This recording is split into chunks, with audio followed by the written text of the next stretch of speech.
아주 열심히 들어주셔서 감사합니다. 여러분 강의 태도가 너무 좋으세요. 하여튼 오프라인에 그렇게 많은 분 안 오셨지만 그러나 온라인상에 또 들어주신 분이 한 200여 분 되신다니까. 하여튼 여러분 여기 오신 분 또 온라인으로 들으신 모든 분들 진심으로 감사해 인사드립니다. 이렇게 여러분 감사합니다. 예. 지금 이제 아까 종합적인 법률 이제 행정사법의 목적부터 또 이제 헌법, 민법에 관한 문제, 형법, 상법, 또 행정법, 행정기본법 종합적인 걸 이렇게 좀 말씀을 드렸습니다. 그래서 이제 이번에는 좀 더 구체적으로 이제 행정기본법이 과연 뭐냐, 또 행정사법이 과연 뭐냐, 또 행정절차법, 행정심판법, 민원처리에 관한 법률 이런 것들에 관해서 이제 간단히 설명을 드리겠습니다. 행정기본법 아까도 말씀드렸지만 40개조 부칙으로 이렇게 되어 있어요. 그런데 행정기본법은 민법의 총칙규정과 같이 행정에 관한 4,600여 가지의 법을 하나로 묶어놓은 총칙적 기본이다. 여러분 그렇게 하시면 돼요. 그렇죠? 그러니까 이걸 우리가 알아야 되잖아요. 행정기본법에. 그러니까 보세요. 목적에 우선 행정의 기본 원칙과 기본 사항을 규정하여, 그렇죠? 행정의 민주성, 적법성을 확보하고 적적성과 효율성을 향상시킴으로써 뭐라고 돼 있어요? 국민의 권익보호, 이게 중심이잖아요. 그렇죠? 국민의 권익보호잖아요. 아까 제가 말씀드렸죠. 목적이. 어디나 국민의 권익을 보호해 주는 것. 바로 행정에 관한 법의 목적입니다. 그러니까 거기에 우선을 둬야 돼요, 사실은. 그렇다고 저는 그래요. 또 국민들이 막 이런 것만 믿고 또 막 함부로 하고 막 함부로 그냥 어디 나쁜 행동하고 거짓, 그렇죠? 민원 제기하고 막 거짓 폭력, 폭행 이런 건 절대 안 된다. 그렇죠? 국민들도 사실은 잘해야 되죠. 그러나 억울하게 당한 국민이 없어야 된다. 이래서 하는 얘기입니다. 그렇죠? 억울하게. 권익을 침해되는 게 안 된다. 그래서 얘기입니다. 그런데 시행일도 보면요. 아주 참, 2021년도 9월 24일 시행을 하도록 되어 있는데, 23조부터 26조까지, 3조부터 1까지는 2023년도 금년에 시행이 됐어요. 또 그런 규정도 있어요. 행정기본법. 그러니까 여러분 모르면은, 행정기본법 전부 보다가 여태까지 그렇게 안 했냐, 그러면 안 되잖아요. 올해부터 새로 시행되기 또 있습니다. 이제 참고로 아시고, 예. 그래서 이제 이런 걸 보면서 여러분들이 행정기본법이 이렇다 하는 걸 아시면 됩니다. 행정기본법의 원칙, 이거는 행정심판서 쓸 때도 꼭 필요해요. 전에 행정법의 원칙에서 좀 더 나아가서 좀 더 구체화했습니다. 자, 법치행정의 원칙 8조 우리 헌법에 법치행정의 원칙 규정이 법정주의가, 그렇죠? 그렇기 때문에 헌법의 원칙을 따르는 거예요. 법치행정. 반드시 법에 의해서 행정처분을 해야 한다. 그렇죠? 평등의 원칙, 그렇죠? 절대로 차별하면 안 돼요. 국민들을 누구에게나 차별하면 안 되잖아요. 그런데 여러분들 이제 참고로 우리가 민주주의과의 평등권, 헌법 제9조의 평등권이 규정이 됐잖아요. 그러니까 평등하게 다 국민을 다뤄야 되는데 차등 두면 안 되잖아요. 그러나 민주주의 국가에서의 평등권은 어떻습니까? 헌법에 보면은 실질적 평등권이에요. 공산주의나 사회주의 국가는 뭡니까? 형식적 평등이에요. 그렇죠? 똑같이 배급도 얼마씩 주고 그렇잖아요. 북한도 똑같이 배급 주잖아요. 그렇죠? 공산주의. 그러니까 똑같이 못 살아버리더라고요. 그렇잖아요. 지금 북한은 똑같이 못 살아요. 그러니까 우리 한국은 어떻습니까? 실질적 평등주의죠. 돈 많은 사람은 세금도 많이 내야 되고, 그렇죠? 없는 사람은 오히려 도움을 주고, 차등입니까? 차등이 아니잖아요. 우리 여자분도 오셨습니다. 여자분들이 오셔서 너무 감사해요. 그렇죠? 근데 여자분들이 남자하고 차등을 줘서는 안 돼요. 행정사도 똑같이, 그렇죠? 그러나 차등이 있는 데가 있어요. 어디가 있습니까? 군복무. 그렇죠? 남자는 의무복무제잖아요. 여자는 어때요? 지원제잖아요. 제가 여군 사관학교 가서도 강의를 해봤는데 어떻게 왔느냐 하니까 여군이 좋아서 지원해서 왔대요. 그렇잖아요. 전부. 그러면 남자를 의무복무제로 영장 나오면 가야 되고 의무적으로 가야 되고 여자는 그렇게 지원제로 한다고 해서 그게 차등입니까? 아니잖아요. 왜? 여성의 신체적 특성, 가정을 돌봐야 되는 그런 입장, 그렇죠? 실질적인 평등이라는 거예요. 그것도 우리가 그런 것도 구별할 수 있어야 돼요. 그러니까 이 행정심판 쓸 때도 그런 것도 잘 구별해야 돼요. 그렇죠? 평등. 또 자기 구속의 원칙. 자, 행정청은 동일한 원칙에 대해서, 동일한 사항에 대해서는 동일하게 해줘야 돼요. 예를 든다면 법인 설립 인허가 신청을 했다 이거죠.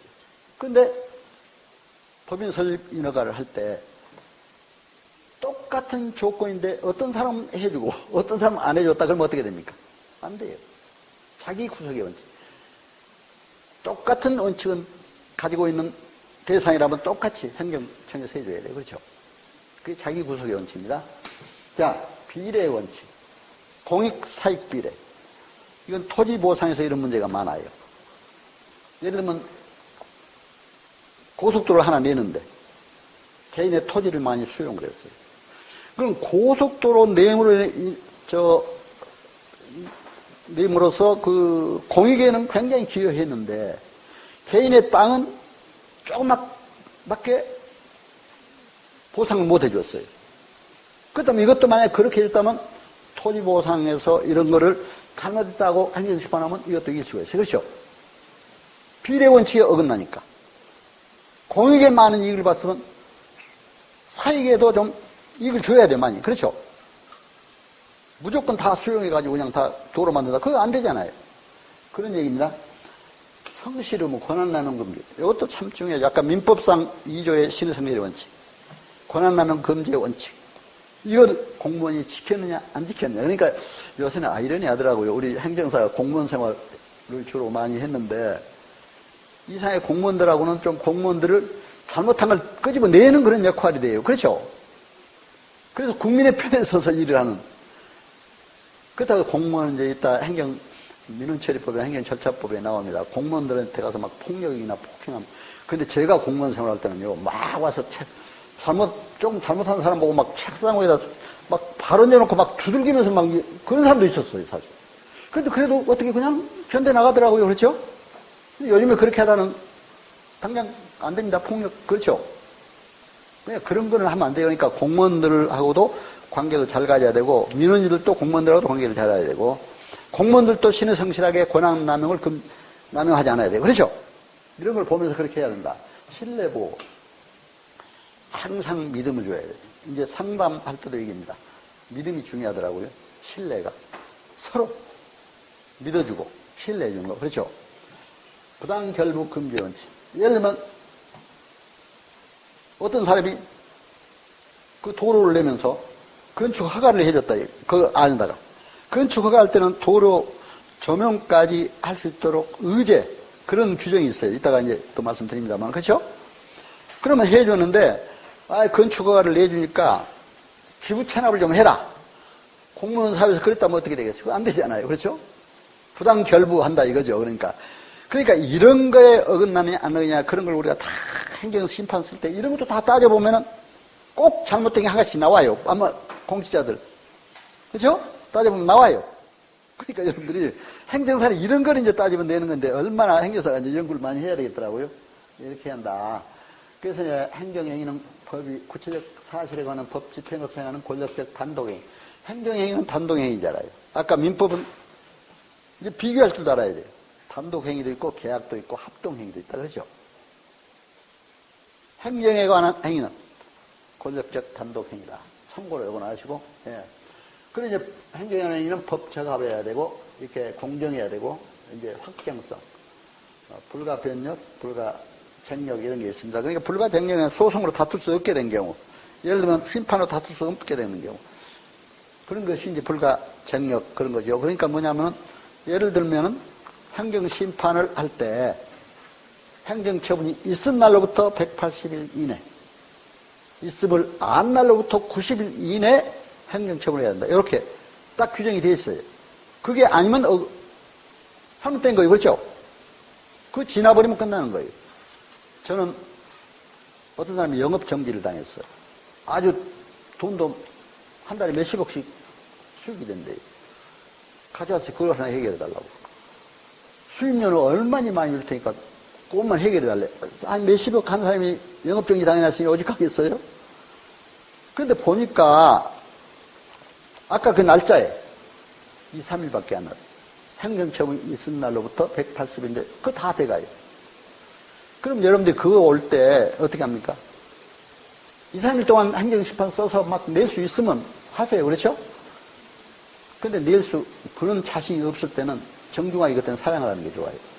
받았다가 만약에 못하거나 기간이 넘어버리면은 뒤에 내더라도 각하 처분되거나 하면 어떻게 돼요? 괜히 잘못하면 손해배상까지 들어와요. 그렇죠? 그런 걸 여러분들이 참 조심해야 됩니다. 그런 것도 있다는 걸, 그런 불가정연이나 불가변력 이런 것도 잘 검토하고 해야 된다 해서 말씀을 드립니다. 기본법 2조, 그렇죠? 법령, 뭐 이런 거는 여러분들 이제 다 아까 말씀드린 법령이나 법률과 명령이니까 이런 건 뭐 빨리빨리 나가겠습니다. 또 규칙 있고 뭐 조례, 뭐 여러 가지 있으니까 이런 것들은 빨리빨리 나가겠습니다. 행정기본법상 행정청의 책무, 이제 행정청에 관해서는 우리가 다양하게 우리가 설명을 할 수가 있잖아요. 그렇죠? 그게 사실은 저는 그래요. 국민 주권주의에서 볼 때 원래 국민이 행정 주체가 되는 거예요. 사실은. 그렇죠? 국민 주권주의니까. 그러나 국민 개개인이 행정 주체가 될 수는 없잖아요. 개인상 행정관청이 있고 행정청이 있고 그럼 우리가 국가 행정기관, 아까 정부 각 부처, 지방자치단체 각 부서, 또 이제 국가로부터 위탁받은 공공기관, 다 행정기관이 되는 거예요. 또 하나, 국회나 입법기관이지만 국회에도 사무처가 있잖아요. 그건 행정기관이에요. 그러니까 국회 사무처에 근무했던 사람들이 전부 행정사 자격을 받습니다. 그렇죠? 또 법원 사무처가 있잖아요. 거기에 있던 행정직에 있던 사람도 행정사 자격을 받아요. 그러니까 법무사하고 행정사 같이 받은 사람도 많더라고요. 여러분, 그런 참고를 하셔야 돼요. 행정 일을 하는 거니까. 그러니까 이렇게, 행정기관이라는 것은 이제 다양하게 그렇게 돼 있다. 국가 또는 지방자치단체지만, 그 법령에 따라서 여러 가지 그 권한, 가지고 있거나 위임 또는 위탁받은 공공단체. 그렇죠? 이게 다 행정관청이 될 수가 있다. 그리고 이제, 그, 적극적 행정의 추진, 행정기본법, 4조에 되어 있습니다. 요즘에 특히 적극 행정이라는 게 중요하게 이번에 행정기본법에 아주 아예 4조에 집어넣어서 행정 변화에 따른 창조적 변동 욕구, 바로 적극적으로 행동을 해야 된다. 그런데 사실은 저도 공무원 생활 해봤지만 어느 때는 그냥 현재 법에 따라서 그냥 안 다치려고 그렇죠? 처리하면 되지 뭘 나서서 막 적극적으로 뭐 해주고 하다가 자기가 당한다 이런 생각은 못 하는데 우리 행정기본법에는 적극 행정을 하도록 되어 있습니다. 그렇죠? 그걸 안 하는 것도 이제 잘못하면은 그렇잖아요. 그러니까 이제 이런 것도 있다. 그리고 이제 기강재산에 관한 것은 여기서도 보세요. 민법을 준용한다. 이렇게. 그러니까 민법이 항상 행정법에서도 민법을 준용한다는 이런 기준이 행정기본법에서도 그러니까 이렇게 되어 있다는 걸 참고로 아시면 됩니다. 자, 시행일에 이제 아까 이런 게 있어요. 이제 제재 처분의 제척기간, 행정법 법령 등의 위반 행위가 5년이 지나면 해당 행위에 대하여 제재 처분, 취소, 철회, 등록 말소, 영업소 폐쇄와 정지를 가름하는 과징금 부과를 말한다고 하는데 이걸 할 수 없다고 되어 있잖아요. 5년이 지나면 그렇죠? 그러니까 이런 것들이 이제 이번 3월부터는 이런 것들이 새로 시행이 됐어요. 올해. 네? 5년이 지나면 다시 이렇게 할 수 없다. 여러분들이 참고로 이걸. 그러니까 행정기본법을 한번 여러분들이 쭉 읽어보시면 또 다 나옵니다. 오늘은 여러분들이 이제 중요한 부분만 행정기본법 가지고 책이 한 권으로 나왔잖아요. 그렇기 때문에 그게 다 설명하려면 많으니까 여러분들이 그렇게 아시고 하시면 되겠습니다. 그래서 이제 이렇게 이런 조항이 달라졌다는 걸 여러분들이 참고로 하시고 하면 되겠습니다. 이건 제가 이제 대한행정사회를 한번 딱 썸네일을 이렇게 한번 만들어 봤습니다. 이제 행정심판에 관해서 주로 행정법률에 관해서 이제 제가 여러분들에게 설명을 드리기 때문에 왜 그러냐면 아까 제가 그 명함을 하나씩 일부러 여러분들이 드렸어요. 특히 오프라인 교육 하신 분들은 직접 만나 뵀으니까 그래도 인사도 드려야 되겠다. 제가 하나의 그거고 또 한 가지는 제가 유튜브 활동을 통해서 행정사를 많이 홍보하고 있습니다. 언론에도 많이 나갔습니다. 각 일간 신문에도 많이 나갔고. 행정사 홍보를 해야 돼요. 국민들이 행정사가 뭔지도 모르는 사람이 아직도 있어요. 그렇죠?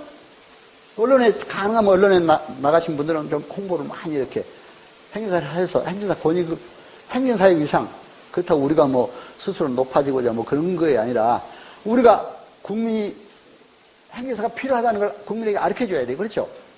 그래서 저는 유튜브, 보면 제가 전부 행정사 강연 것도 다 나갑니다.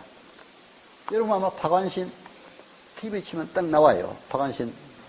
저는 근데 박완신 치면 이제 네이버나 다음에 쳐도 나오는데 바로 박완신 총장이라고 뜨더라고요. 그러니까 거기를 누르면은 나옵니다. 그래서 제가 뭐 여러분들에게 저는 뭐 꼭 뭐 구독해달라 뭐 해달라 그런 누구한테 그런 얘기는 안 해요. 그런데 보시면 여러분들 도움이 되는 거 많습니다. 법률 행정이 강의하는 게 다 나가고 또 음악 같은 것도, 음악도 사실은 우리가 필요해요. 행정사가. 저작권, 아까 문화예술 체육관광부 산하에 음악 저작권 협회가 있어요.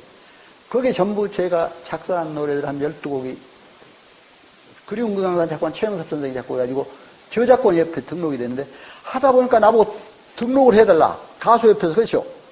그런 것도 와요. 그래서 가수협회 법인 설립도 하나 해줘요. 그렇잖아요.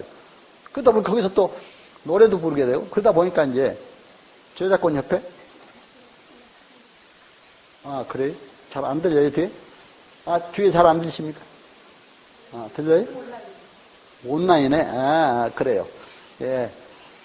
그래요. 하여튼, 그러니까 여러분들이 우리 행정사가 정말 앞으로 우리 스스로 높여야 된다. 그러니까 여러분들이 그래서 내가 아까도 여러분들에게 여기 오신 분들하고는 서로 이제, 인사도 나누고 제가 그랬습니다. 오시 원한 분들한테는 저희가 화면으로 이렇게 인사를 드립니다.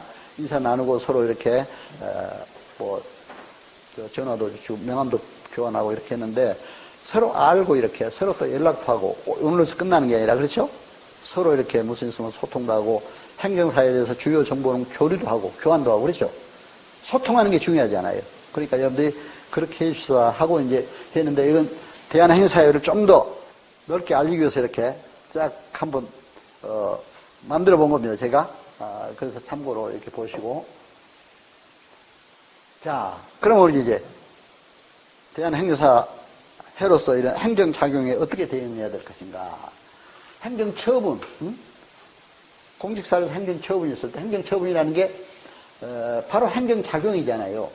행정행위잖아요. 쉽게 말하면. 그러니까 행정처분이 있을 때 행정사가 거기에 대응하는 모든 걸 이제 가져야 되잖아요. 행정처분에는 여러 가지인데 이거는 원래 이제 불소급의 원칙이 적용된다. 어떤 법이 있을 때. 그런데 어때요? 불소급의 원칙이지만 국민에게 유리할 때는 소급해서 적용하도록 됐어요.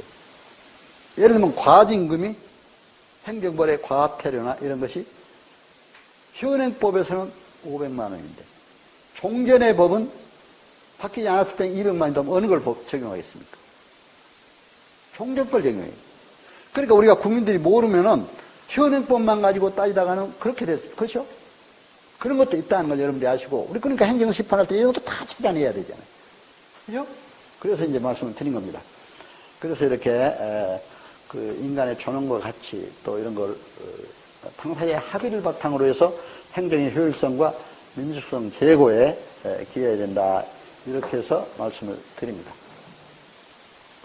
자, 그러면 인허가의 의제 기준. 아까 내가 이건 뭐 말씀을 간단히 드렸죠. 인허가. 예를 들면 요즘에 재건축 인허가, 건축 인허가만 신청을 하잖아요. 건축만 하면 안 되잖아요.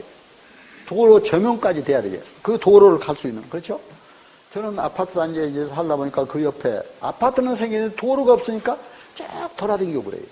그 주변 도로를 사용할 수 있도록 이렇게 해줘야 됩니다. 그럼 같이 의제가 될 수 있도록 신청서를 내야 돼요. 그러니까 그런 규정입니다. 그래서 건축 허가 시, 인허가 시에 도로 점용 의제까지. 이거 예를 들어서 얘기하는 겁니다. 그게 다른 허가도 마찬가지죠. 허가하면 거기에 그런 의제까지 될 수 있는 그런 것이 돼야 된다 해서 말씀을 드렸습니다. 자, 그 다음에 이제 행정상 강제, 행정처분에서. 강제는 뭐, 직접 강제, 뭐, 여러 가지, 행정상 강제는 많습니다. 행정 대집행도 있고, 그렇죠? 또 강제 징수하는 것도 있고, 행정 대집행은 뭡니까? 뭐, 건축물, 불법 건축물 철수해라, 해라 했는데 안 하니까. 그냥, 집단 행정관청에서 와서 대집행을 하는 거죠. 그렇죠? 직접 철수해버리는 거죠. 이런 거라든가, 또 세금을 안 낼 때 강제 징수하도록 하는 거, 이런 것이 우리가 행정처분에 또, 있다는 걸 여러분들이 아시고, 그러니까 과징금이라고 하는 거 우리가 알아둘 것이, 아까 이제, 업무정지나 영업정지당 했을 때, 정지를 과징금으로 가름할 수 있다. 이런 행정기본법이 있어요. 이번에, 새로.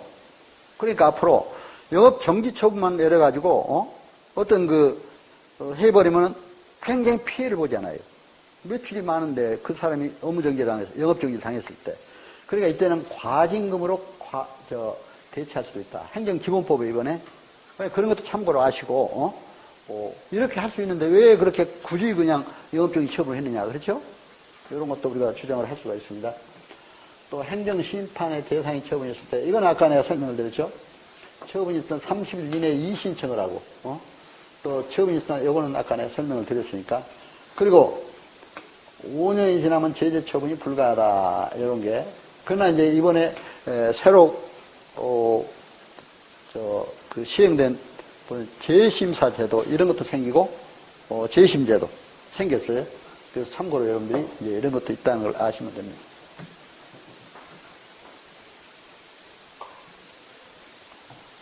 이의신청 지금 금방 설명드린 거고요.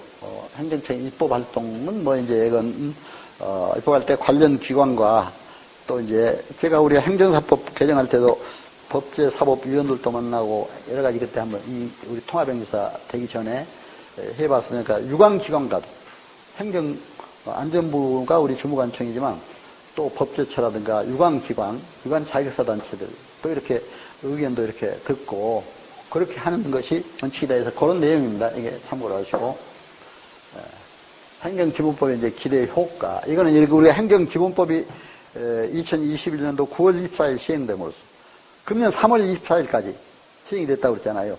그러니까 시행됨으로써 법체계를 완성했다. 이런 효과가 나타나는 거. 그리고 국민 권리 보호를 강화할 수 있다. 그렇죠.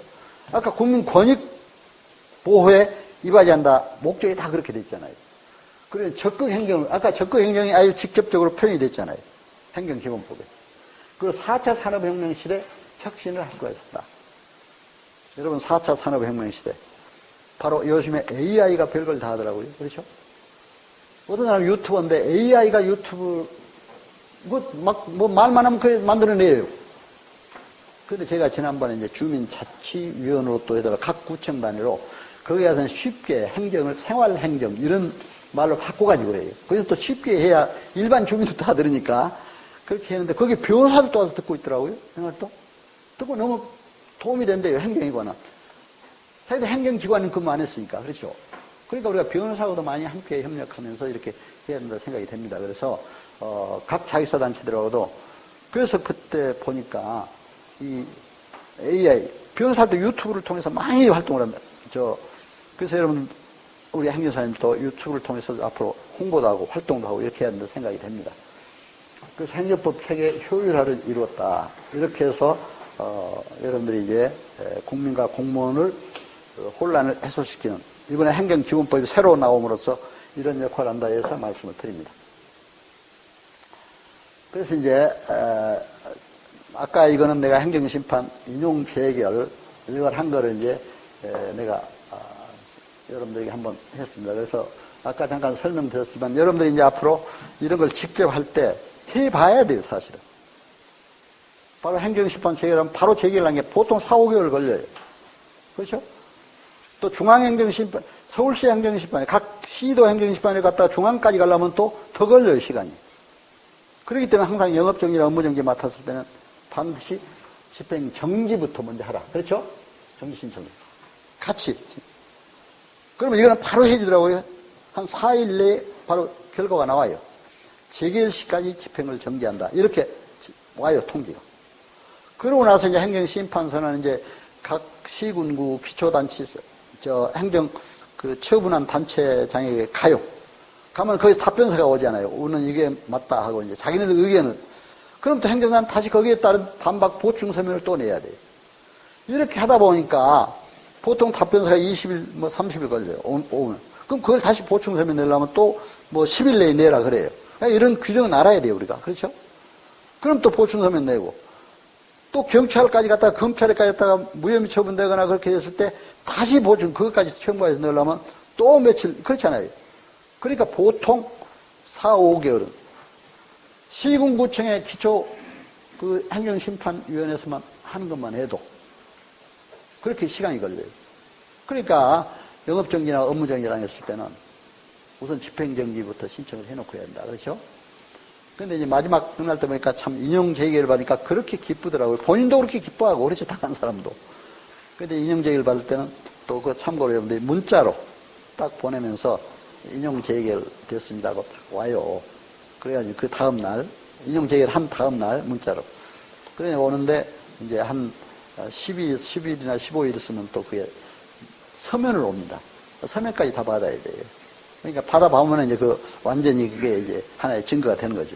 그러나 내가 여기에서는 뭐 어떤 사건 번호라든가 누구라 또 그런 건 안 썼습니다. 왜? 이것도 개인정보에 잘못하면 위반되니까. 그렇죠?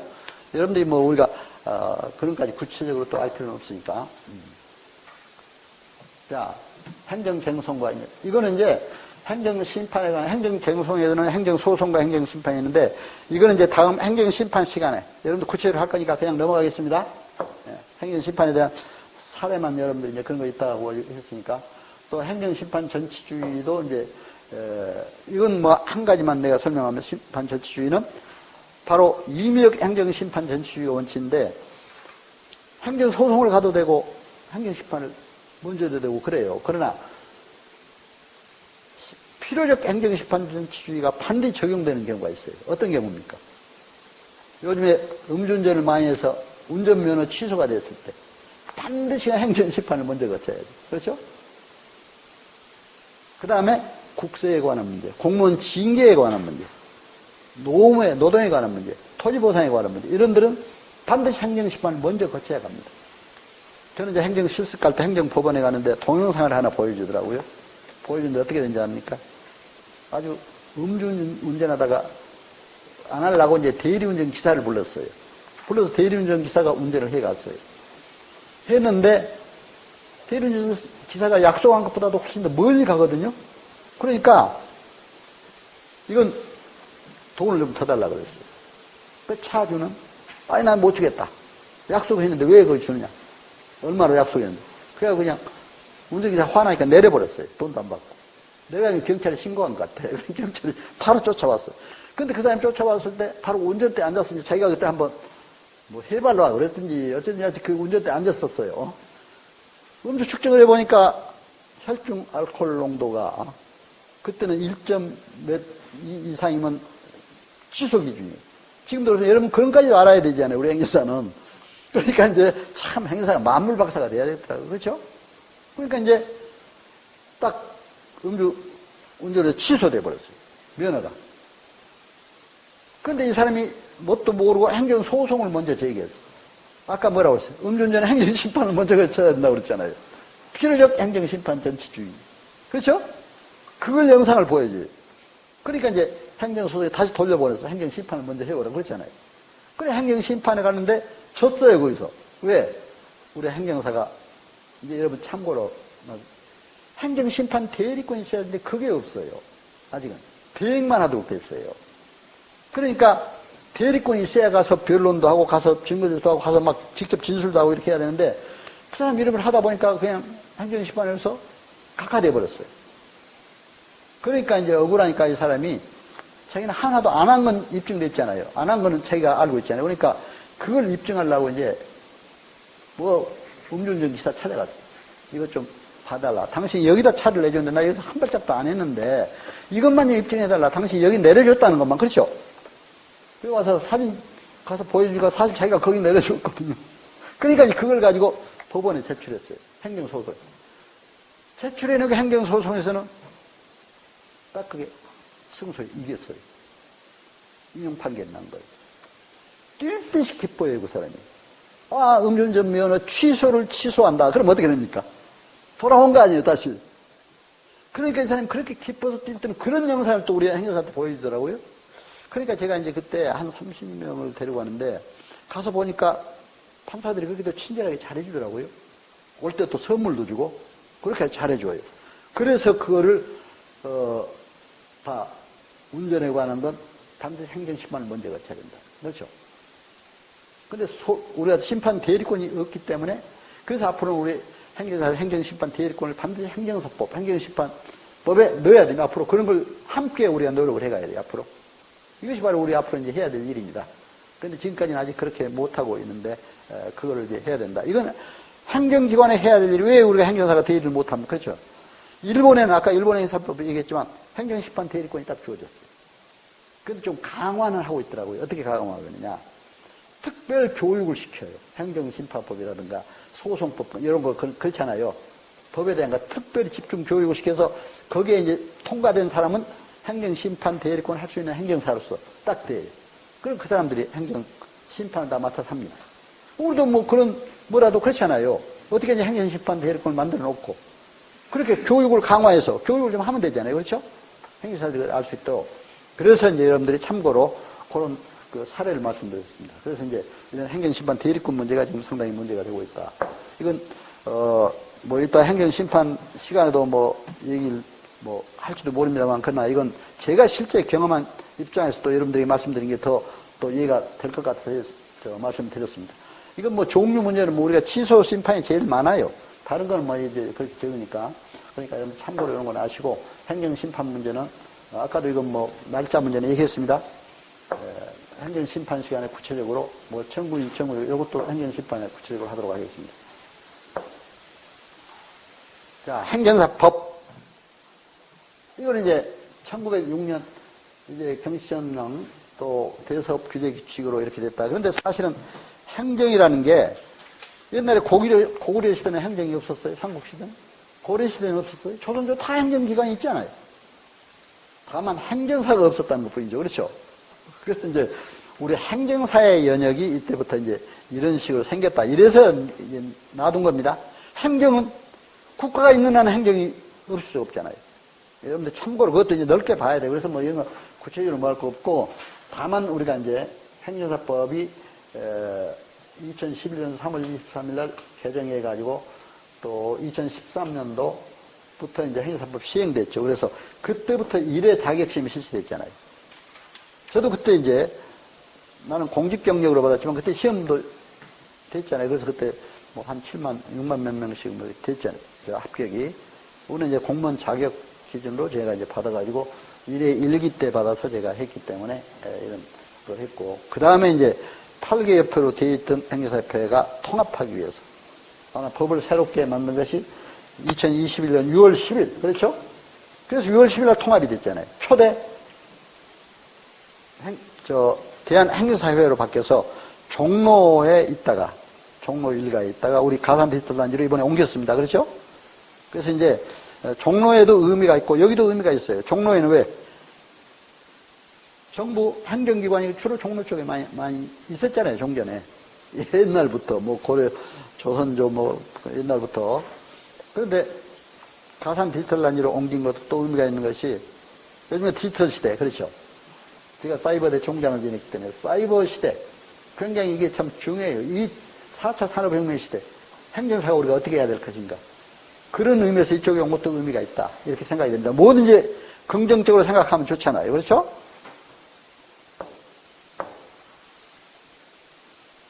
행정사법 개정, 이건 뭐 아까 주로 설명을 드렸기 때문에 설명 안 한 것만, 이제 행정사 법인 설립을 하도록 되어 있다. 대한행사에 또 회원 의무가입, 아까도 내가 말씀드렸죠? 한 번씩 다시 짚어봅니다. 퇴직 전 1년 이내 근무한 행정 관련 업무는 우리가 맡을 수가 없어요. 이러면 참고로, 그렇죠? 그 기관의 업무는. 그리고 교육을 강화했다. 연수교육이 2년마다 16시간. 여러분들 이제 행정사 개업을 하면은 2년마다 16시간씩 연수교육을. 우리는 행정사뿐만 아니라 어느 자격사나 이건 받습니다. 참고로 하시고, 이렇게 여러분들 하시면 되겠습니다. 행정사 종류는 아까 말씀드렸죠? 행정사 준수사항, 이건 또 뭐 지금 금방 말씀드린 거니까 이제 나가고요. 행정사법 내용, 일조 목적은 내가 누차 얘기했습니다. 국내 편입도 뭐, 또 행정 제도 발전, 건전 발전, 그렇죠? 그리고 이제 행정사 업무 문제. 좀 더 이제 법에 나왔으니까 이것만 잠깐 다른 사람 위임을 받아서 업무를 수행한다. 다음 업무. 그러니까 저는 항상 위임을 받는다고 했으니까 계약서 쓸 때 위임 계약서를 써요. 그냥 계약서를 안 써요. 그렇죠? 그렇잖아요. 위임을 받아서 하니까. 그래서 위임 계약서 해가지고 위임인, 수임인. 저는 그렇게 바꿔서 썼어요. 옛날에는 전부 갑을 막 그랬잖아요. 갑질한다고 그러잖아요. 그러면 안 되잖아요. 그렇죠? 이제는 위임인, 수임인. 그리고 이제 수임 내용. 예를 들어 토지보상의 업무에 가는 거다. 수임 또 그 비용. 응? 얼마인데 뭐 계약금으로 얼마 받는다. 어? 뭐 그런 거 이제 다 하면 되니까. 어? 그래서 그거는 뭐 비용은 다 구체적으로 다룰 수가 있습니다. 그러니까 이거는 여러분 일하다 보면은 거기에 자동적으로 이제 수임료를. 그런데 우리가 너무 서로 뭐 싸게 받아가지고 행정사 위상을 낮출 필요는 없지만 너무 또 비싸게 받아서 또 국민에게 부담을 줘도 안 돼요. 그렇죠? 그러니까 행정사가 어떻게든 간에 변호사비보다는 싸니까 행정사 때 많이 올라오고 그래요, 지금. 그렇죠?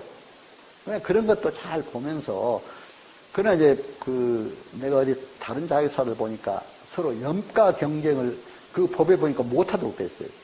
근데, 오늘 더 싸게 해줄 테니까 와라! 막 이런 식으로 홍보도 안 돼요, 그거는. 염가 경쟁은 하는 게 행정사 윤리에 어긋나는 겁니다. 서로 싸우는 것도. 적정선은 받아야죠, 그렇죠? 근데 저는 해보니까 적정선이 뭐 잘 해주면 친절하게 해주니까 뭐 많이 주더라고요. 내가 사실은 어떤 사람이 대치동, 강남 대치동 학원을 경영하다가 학원을 폐쇄당할 지경이에요. 노동부로부터 통보가 왔어요. 근데 그걸 노무사회한테 안 가고 나한테 왔어요. 근데 그건 노무 심판이라든가 그 심판, 노동 정의의 분쟁이 있을 때 가는 거는 노무사한테 당연히 가야 돼요. 행정사가 그거 하다가는 노무사법 위반이 돼요. 그렇죠? 나는 그 전 단계, 행정적인 단계에서 딱 처리했어요. 그래, 좋다. 그 사실을 전부 나한테 가져와라. 그래, 그걸 내용 증명편을 각 상대방에 써보냈어요. 노동부에 써보냈어요. 그러니까 어떻게 했냐면은 학원 계약을 할 때 같이 하기로, 협업하기로 했던 사람이 협업 자금은 제대로 되지 않고 직원들만 다 채용시킨 거예요. 근데 그러니까 화가 나니까 그냥 안 하면 돈을 안 내고 말이야 직원만 채용하니까 돈을 월급을 좀 몇 달 밀렸어요. 그래 그걸 노동부에 고발한 거예요. 요새 노동부에 월급 밀리면 어떻게 돼요? 바로 그냥 이게 처벌 받잖아요. 취소면. 그럴 지경이에요. 그러니까 폐쇄하라. 그래서 제가 그런 걸 다 내용증을 써가지고 보냈어요. 노동부에도 보내고 또 당사자한테도 보내고 이게 좋게 해서 해결하라. 그러니까 노동부에서 뭐라고 하니까 좋게 서로 합의해서 해결하라. 이렇게 왔어요. 통보가. 폐쇄에 이제. 그러니까 이 사람이 얼마나 나한테 고마워하면서 멋지게 중국집에서 저녁에 음식도 막, 그렇죠? 차를 대접하면서 봉투를 두툼하게 줘요. 요새 내용증명에 한 편 써주면 보통 일반적으로 쓸 때는 10만원 보통 그렇잖아요. 20만원, 뭐, 많이 받아야. 근데 그 이상 훨씬 더 몇 배로 가져. 여러분 어떻습니까? 내가 돈 그렇게 요구도 안 했어요. 여러분 그게 있다는 걸 아셔야 됩니다. 그렇죠? 자기는 얼마나 고맙겠어요. 폐쇄될 학원이 살아나니. 그렇죠? 여러분 참고로 그렇게 생각하면 모든 게 우리가 참 잘 될 수가 있다. 그래서 이렇게 업무 위임계약 써가지고 그렇게 하는 거. 또 민원행정, 민원서류 작성, 제출 진정 건의 청원, 또 내용증명. 그렇죠? 내용증명도 많이 있어요. 또 이제 권리와 사실 증명에 관한 서류 작성.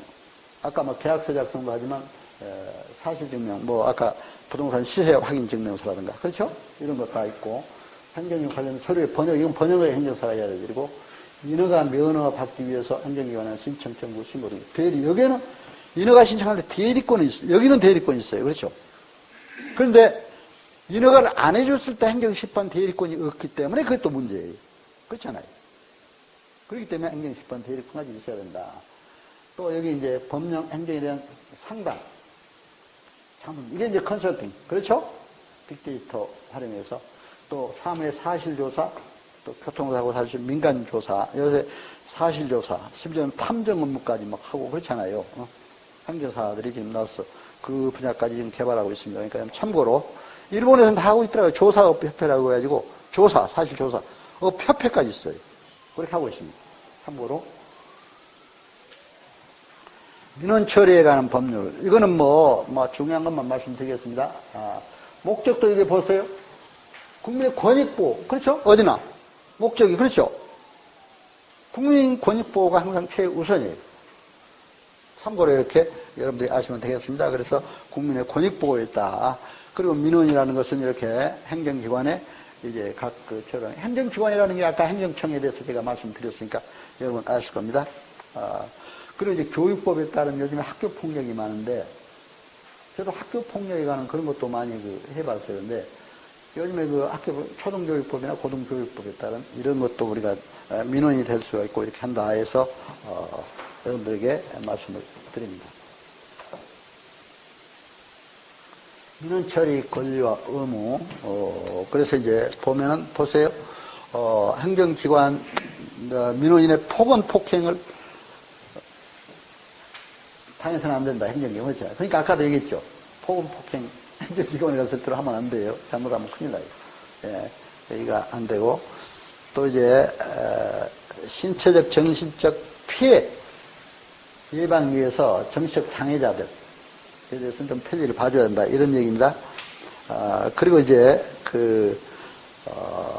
어떤 민원 처리 담당자의 요구를 이유로 해당 민원 처리 담당자에게 이익을 줘서는, 그 담당자에게 불이익을 줘서는 안 된다. 이런 얘기가 있습니다. 그러니까 참고로 이런 걸 가지고 민원인의 권리와 의무, 행정기관이 민원을 신청할 때는 신속, 공정, 친절, 적법하게 해야 된다. 그렇죠?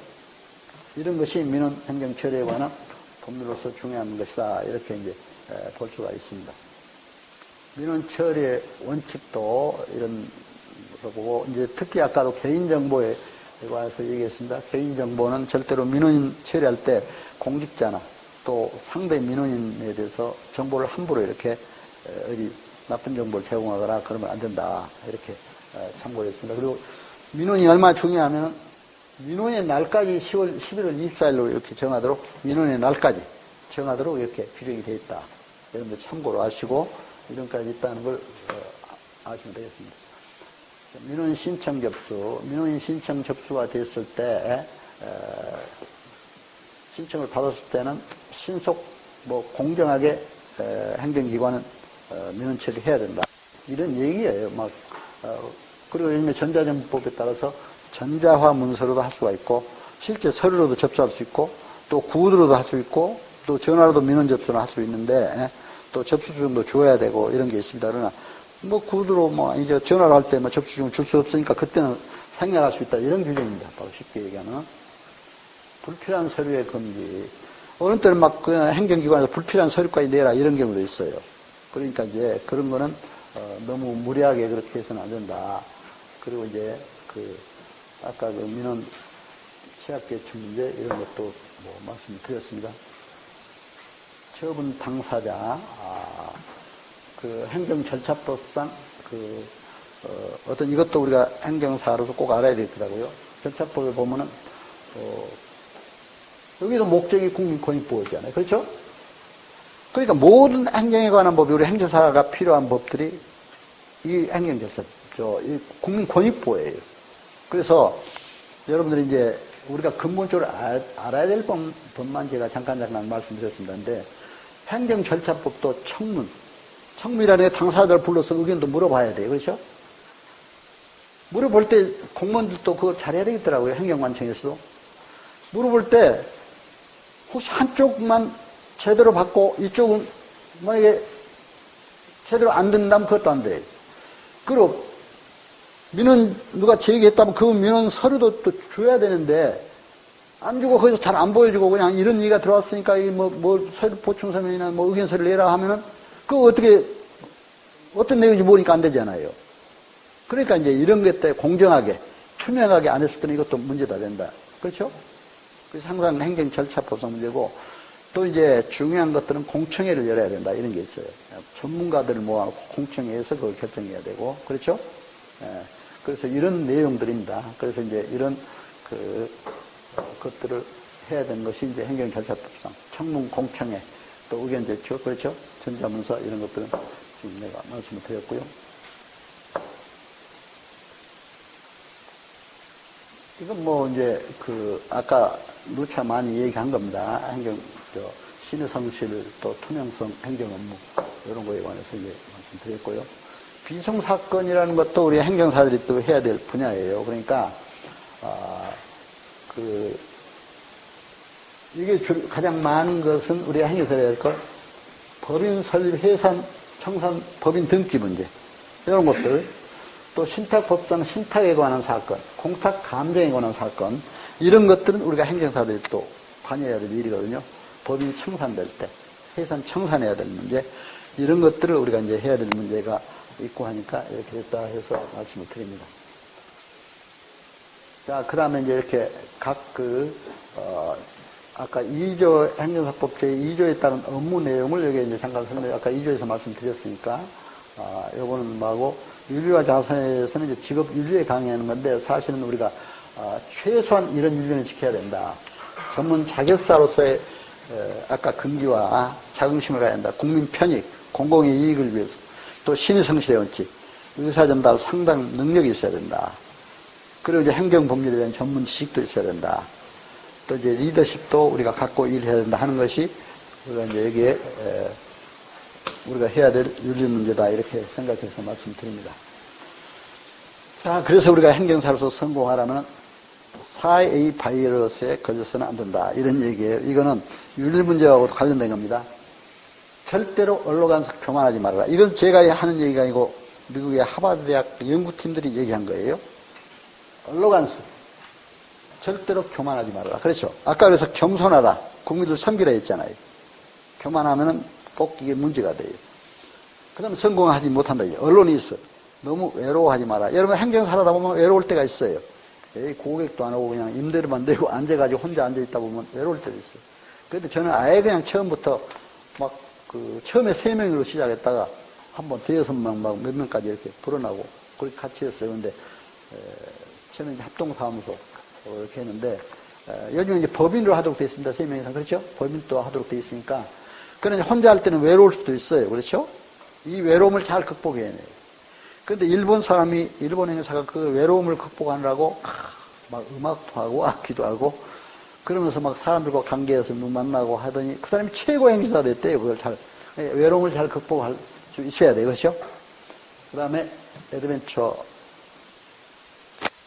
이거는 절대로 모험을 하지 말아라. 아까 내가 행정사 뭐 할 때 돈 얼마나 줄 테니까 회의해달라. 잘 안 될 것까지 잘못 맡았다 모험했다가 안 되잖아요. 사실은 은퇴하고 나면 여러분들 유혹도 많이 해요. 무슨 사장짜리 하나 줄 테니까 와라. 그렇죠? 회장짜리 가서 괜히 그 결제하는 자리에 앉았다가는 잘못하면 책임만 지고 패망하는 사람이 많아요. 그렇죠? 우리 행사를 그런 거죠. 행사 업무 수임할 때도 그런 걸 잘 하라 이거죠. 그렇죠? 그리고 특히 애들터리. 요즘에 성폭력 문제가 많이 나오잖아요. 이런 거 참 조심해요. 우리 물론 안 그러시겠지만, 그렇죠? 항상 이 4가지만 조심하면 성공할 수 있다. 4A 바이러스에 걸리지 말아라. 이런 얘기예요. 행정사로 성공하려면. 그래서 이제 이렇게 말씀을 드립니다. 자, 우리 이제 행사법상 이거는 지금 강의 중에 계속 나온 얘기입니다. 행정사가 아닌 사람에 대해서는 행정사 업무를 할 수가 없다. 변호사도 행정사 업무를, 우리도 변호사 업무를 할 수가 없잖아요. 공인중개사 업무 할 수 없잖아요. 그렇잖아요. 세무사 업무를 할 수 없잖아요. 그러니까 그런 얘기입니다. 그리고 이제, 할 수 있는 업무는 아까 말씀드린 대로 민원 업무, 국가유공자, 또 면허정지, 운전면허 취소, 구제, 토지보상, 인허가, 학교폭력 이런 것들은 다 우리가 할 수 있는 일이다. 그런데 이런 할 수 있는 일을 위해서는 우리가 이제, 그 기본법을 알고 그 법에 따른 시행령, 시행규칙까지 알아야 우리가 할 수가 있다. 그래서 이건 신의 성실의 업무, 또 아까 위임 거부하지 말라 하는 것도 중간중간 제가 말씀을 많이 드렸죠. 그래서 비밀 엄수, 이건 개인정보법상 당연히 비밀로 지켜줘야 되고 이렇게 해야 되니까 해야 된답니다. 그 다음에 여기에서는 이거는 꼭 여러분들이 알고 계셔야 돼요. 내 교재도 있는지 모르겠습니다만 아마 내 이 강의하는 여러분들에게 보내드릴 겁니다. 혹시 받으셨나 모르겠는데 밴드라이를 통해서. 그런데 보세요. 국가유공자 이런 걸 맡아서 반드시 국가유공자 예우 및 지원에 관한 법률, 보훈대상 지원에 관한 법률. 이 법률을 반드시 시행령, 시행규칙까지 봐야 돼요. 그렇죠? 또 영업정지, 공중위생법, 식품위생법, 청소년보호법, 음악산업진흥에 관한 법. 기타 어떤 전문자에서 할 때는 변호사법. 또 공인중개사법, 세무사법 그 법을 봐야 돼. 그렇죠? 그렇기 때문에 그런 법. 또 음주운전면허 도로교통법 반드시 봐야 됩니다. 시행령이 있지. 또 출입국관리하면 출입관리법, 국적법 아까 그랬다고 그랬죠. 또 학교폭력 예방 및 대책에 관한 법률, 이런 법률 때문에. 또 건축, 불법 건축물에 관한 건축법. 또 손실보상 헌법 23조에 관한 공시가격에 관한 법률. 이것도 반드시 알아야 돼요. 저는 이제 공시가격도 아파트 동대표들이 저한테 와서 조정해달라고 왔어요. 그래서 제가 아니 왜 어떻게 그 공시가격을 내가 조정할 수 있느냐. 아니 근데 행정사님이 좀 해달라고. 그래서 내가 의견서를 한번 써내고 다 했어요. 주변 아파트 시세까지 해보라고 해가지고. 그래가지고 그걸 냈더니 공시가격이 좀 내려갔어요. 뛸 듯이 기뻐하는 거예요. 그러니까 또 막 사례도 하고 그렇지 않아요. 그래 우리가 할 수 없는 것 같지만 할 수 있는 일들이 많아요. 의견서 써내고 이렇게 하면은 그래서 이제 이런 것도 있다. 또 이제 인허가 대리 업무라든가 이런 것도 있고 또 환경 아까 조정 문제 분쟁법 또 자동차 등록 업무 자동차 관리법 또 교통사고 처리. 근데 자동차 등록 업무도 우리 행정사 해야 되는데 각 구청 단위에서 제가 우리 구청에도 가보니까 행정사들이 다 뺏기고 있어요. 다른 자유사 단체들이 다른 단체에서 자동차 등록 업무를 하는 거예요. 근데 이제 내가 서초구청에 가는데 그때 팀장이 그렇게 친절하게 한 30명이 갔는데 이렇게 강당에 모아놓고 얘기를 잘해주더라고요. 설명은. 아예 다 뺏기고 있습니다. 자기도 앞으로 이제 행정사가 될 분이니까, 그렇죠? 다 뺏기고 있습니다. 그러더라고요. 근데 어떤 사람은 하루에 30건을 가져온대요. 30건을 가져오는데 그러면 최소 한 건에 얼마씩 받느냐 했더니 3만원씩 받는 거예요. 90만원입니다. 그러더라고요. 하루에. 그렇죠? 아니, 내가 뭐 돈을 가지고 먹는 게 아니라 90만원. 근데 그걸 다 우리 행정사들은 하나도 안 하고 있더라, 이거죠. 그것도 행정사들이 해야 됩니다. 그렇죠? 행정기관의 자동차 등록 업무. 참고로 여러분들이 아시고, 이렇게 해야 된다는 걸 아시면 됩니다. 그래서 이런 법률을 반드시 여러분들이 이렇게 알고 해야 된다. 그래서 이제 마지막 컨설팅 문제. 아까 내가 얘기했잖아, 상담 문제. 진단에서 지도에 이렇게 간단히 얘기하면 돼요. 그렇죠? 국제노동기구에서는 조직의 목적을 달성하는데 경영 업무상 문제점 해결하고 새로운 기회를 펼쳐간다. 이렇게 되어 있는데 제가 경영 컨설팅 자격 받을 때 보니까 간단히 진단에서 지도해 주는 게 컨설팅이에요. 자, 행정사가 업무를 받으면 업무를 진단해서 바로 처리해 주는 거예요. 지도. 의사가 진단해서 치료해 주는 거잖아요. 그게 컨설팅입니다. 쉽게 얘기하면 돼요. 그렇죠? 간단히. 여러분 행정사 업무 들어오면 바로 진단해서 잘 해줘야 돼요. 그런 것을 잘해야 된다. 그래서 이제 말씀을 드립니다. 자, 이건 아까 내가 얘기를 드렸죠. 자격 취득하고 이렇게 바로 실무교육 받고 이렇게 이제 신고해서 그렇죠? 업무 신고하면 여러분들이 신고 필증이 나오면 사업자 등록하고 그렇게 해서 이제 유임계약도 하고 이렇게 해서 한다. 그러나 이제 업무 처리부도 구청에서 또 업무 하나하나 하는 데마다 처리부를 내라고 그래요. 그러니까 그런 게 있다는 걸 여러분들이 아시고 업무 시행하다 보면 이게 다 하게 됩니다. 그리고 이제 이런 것도 그 입지 선정할 때도 여러분들이 고려를 해야 되는데 예를 들면 뭐 여기 대림동에 출입구까지 중국 동포 대상으로 할 때는 대림동이 많이 오고 고려인 러시아 동포 대상으로 할 때는 동대문에 많이 사니까 그쪽에서 많이 해요. 행정사들이 많이 합니다. 그런데 그런 지역적인 특성, 음주운전 하려면 경찰서 앞에서 해야 돼요. 그런 뭐 그런 특징적인 것도 있는데 저는 뭐 요즘에 온라인 시대, 디지털 시대 뭐 아무런 관계 없어요. 저는 법원 앞에서 하는데 별걸 다 들어와도 다 관계 없습니다. 그렇죠? 여러분들 참고로 아시고 이거는 꼭 장소에 매달 필요는 없다. 입지 선정에. 그리고 이제 4차 산업혁명 시대에 우리가 이렇게 잘해야 된다. 아까도 뭐 이건 말씀드렸습니다. 이런 시대에 해야 되는데. 자, 그러면 마지막으로 이제 결론적으로 이거 하고 마치겠습니다. 아리스토텔레스 고대 유명한 철학자. 상담할 때 어떻게 해야 되느냐. 여러분이 고객들 상담할 때. 행사법 2조 6항에 바로 상담을 어떻게 해야 되느냐. 그렇죠? 요점을 얘기하는 겁니다. 로고스적 설득 방법. 논리가 정해져야 되고 지식이 있어야 됩니다. 행정에 관한 법률에 관한 지식이 있어야 돼요. 그렇죠? 그래야 설득을 할 수가 있습니다. 두 번째로 파토스. 그렇죠? 감성이 없어야 한다. 심리학에서는 아이덴티파이, 동일시. 아픔을 같이 해줘야 돼요. 누가 아픔, 어려움을. 영업정지 당해왔으면, 업무정지 처분을 당해왔으면, 얼마나 어려우냐. 같이 심리적으로, 그렇죠? 그럼 그 사람들이 더 어때요? 통과를 해서 하고 싶어 하잖아요. 그런데 가장 중요한 것은 뭐냐? 에토스, 진실한 성품, 신뢰를 줘야 돼, 믿음을 줘야 돼. 허풍을 치거나, 에이, 내가 해줄 테니까 막 걱정해. 막 이런 식으로 해도 안 되잖아요. 그러니까, 진실하고, 신뢰성을 줘요. 근데 비교적 행정사들은 신뢰성을 받아요. 또 인정해요, 국민들이. 뭐 행정사 시험 합격한 분이나, 공직자들이나, 되게 다 이제, 그렇게, 신뢰를 안 해주는. 그러나, 우리 스스로도 그런 걸 간직하고 해야 된다. 그렇죠? 그러니까 신뢰가 가장 중요하다. 그렇기 때문에, 경영학자 피터 드라커는 뭐라고 했습니까? 경영이란 인간 경영이요. 인간경영의 뿌리에는 근면과 진실, 사랑이 필요하다. 신뢰, 진실. 그렇죠? 이 삶의 자체가 혁신 경영을 이끄는 중심이다. 이렇게 얘기하고 있습니다. 여러분, 이렇다는 걸 아시고, 바로 이렇게 상담을 해주세요. 그렇죠? 그래서 이제, 결론적으로 오늘 여러분들 행정사님으로서 이렇게 너무 열심히 들어주셔서 감사합니다. 그런데 이제 온라인 상에 계신 분들은 상당히 좀 멀리 계시니까 아무래도 이렇게 마이크가, 여러분들은 여기 오프라인에서 잘 들리셨죠? 근데 온라인 상에서는 조금 이렇게 아무래도 마이크 상태가 좀 혹시라도 안 좋아하셨다면 여러분 좀 이해하시고, 제 교재, 밴드에 있는 교재도 좀 한번 보시고, 미흡한 부분은 그렇게 좀 참고해 주시면 고맙겠습니다. 여러분 하여튼 오늘 열심히 들어서 감사하고, 하여튼 건강하시고, 행복하시고, 행정사로서 큰 발전이 있기를 기원합니다. 여러분 감사합니다. 안녕히 계세요. 감사합니다. 네, 고맙습니다. 아이고, 우리 온라인 상에서도 박수를 보내주시고 고맙습니다. 여기에서도 보내주시면, 예, 감사합니다.